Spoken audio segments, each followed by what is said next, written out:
உலக சமாதான ஆலயம் செய்திகள் வாசிப்பவர் பர்குணன். மலேசியாவிலிருந்து 24/3/2026 செவ்வாய்க்கிழமை அன்று ஞானபீடத்திற்கு வருகை வந்த அன்பர்களுக்கு குருமான் அவர்களின் நல்லாசியுடன் உயிர்காக்கும் பயிற்சியான ஜீவரக்ஷா பயிற்சி அளிக்கப்பட்டது. இரவு 7:30 மணிக்கு நடைபெற்ற சிறப்பு தவத்தில் குருமான் அவர்கள் தமது அருளுரையில் ஜீவரக்ஷா என்பதற்கு மிகச் சிறப்பான விளக்கம் அளித்தார்கள். இந்த பிரபஞ்சம் இயங்குவதற்குள்ள சக்தியே பிரபஞ்ச சக்தி என்றும், அதுவே மகா சக்தி என்றும், இந்த பிரபஞ்ச சக்தியே பால்வெளி மண்டல சக்தியாக, சூரிய மண்டல சக்தியாக, கிரக மண்டல சக்தியாக, நட்சத்திர மண்டல சக்தியாகவும் இருக்கிறது என்று குறிப்பிட்டார்கள். பிரபஞ்சத்தை அறிய வேண்டுமானால் ஒன்றை பற்றி அறிய வேண்டும். அந்த ஒன்று என்பது அணு என்றும், இந்த பிரபஞ்சம் அணுவால் உருவானது, அதுவே ஆன்மா என்றும், ஆன்மாவை தவிர்த்து வேறு எதுவும் இல்லை, அதாவது பிரம்மத்தை தவிர்த்து வேறு எதுவும் இல்லை. அந்த பிரம்மே கடவுள்.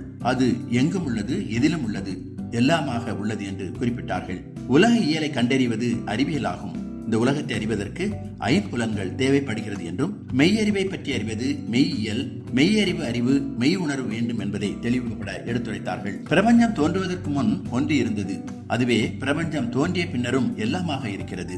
கடந்து உள்ளிருப்பதை அடைய உடல், மனம், அறிவு ஆகியவற்றை கடந்து இருக்கின்ற ஆன்மாவை அறிய வேண்டும் என்று குருமான் அவர்கள் குறிப்பிட்டார்கள். குரு என்பவர் புறப்பொருளை பற்றி சொல்பவர் அல்ல, ஒவ்வொருவருக்குள் இருப்பதை உணர்த்துபவரே குரு என்றும், உண்மையான கல்வி என்பது உள்ளிருக்கின்றவற்றை வெளிப்படுத்துவதாகவும் அதை உணர்த்துவதே விஷ்ணம் என்றும் குறிப்பிட்டார்கள்.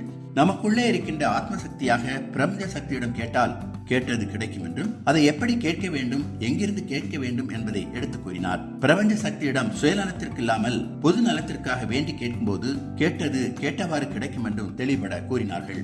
தொடர்ந்து நடந்த சிறப்பு தியானத்தில் மிகுந்த ஆத்ம அனுபவம் பெற்ற நிலையில் அனைவரும் குருமகான் அவர்களின் நல்லாசியை பெற்றது அனைவருக்கும் மன நிறைவை அளித்தது. நிறைவாக இந்த ஆலயத்தில் ஞானியர்களுக்கு இறை பிரசாதம் அளித்த நல்ல உள்ளங்களுக்கும், ஆதரவற்ற மூத்தோர்களுக்கும் அன்னதானம் அளித்த அனைவருக்கும் குருமகான் அவர்கள் வாழ்த்து கூறினார்கள்.